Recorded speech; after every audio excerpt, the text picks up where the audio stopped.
കാലിബറുള്ള കുട്ടികളാണ് പുതിയ തലമുറയിലുള്ളത് എന്ന് കണ്ടുകൊണ്ട് ഇത്തരത്തിലുള്ള കുറവുകൾ നികത്തി അവരെ മുന്നോട്ട് കൊണ്ടുവരാൻ ആവശ്യമായിട്ടുള്ള ഒരു പരിശ്രമം നമുക്ക് എല്ലാവർക്കും കൂടി കൂട്ടായി നടത്താം.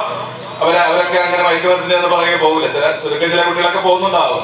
അവരെ തിരുത്തി മുന്നോട്ട് കൊണ്ടുവരാൻ ആവശ്യമായിട്ടുള്ള ശ്രമമാണ്. നമുക്ക് വേടന്റെ കാര്യം പറഞ്ഞല്ലോ അല്ലെ, യഥാർത്ഥത്തിൽ വേടനെ ശ്രദ്ധിക്കാൻ ഈ ഒരു സംഭവം ഇവിടെയായി. പല ആളുകളും വേടനെ കുറിച്ച് മനസ്സിലാക്കുന്നതല്ലേ ഇപ്പോഴാണ്.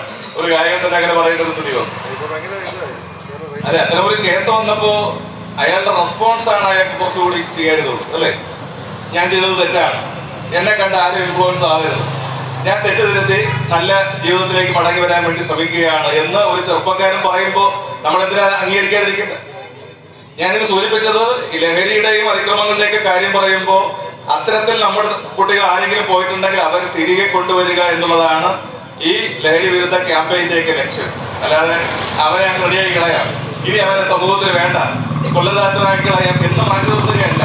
അപ്പൊ അങ്ങനെ ഒരു നല്ല നിലപാടാണ് നമ്മളെല്ലാവരും ചേർന്ന് സ്വീകരിക്കേണ്ടത് എന്ന് കൂടി ഞാൻ ഈ അവസരത്തെ സൂചിപ്പിച്ചുകൊണ്ട് മറ്റു കാര്യങ്ങളിലേക്ക് പോകുന്നില്ല.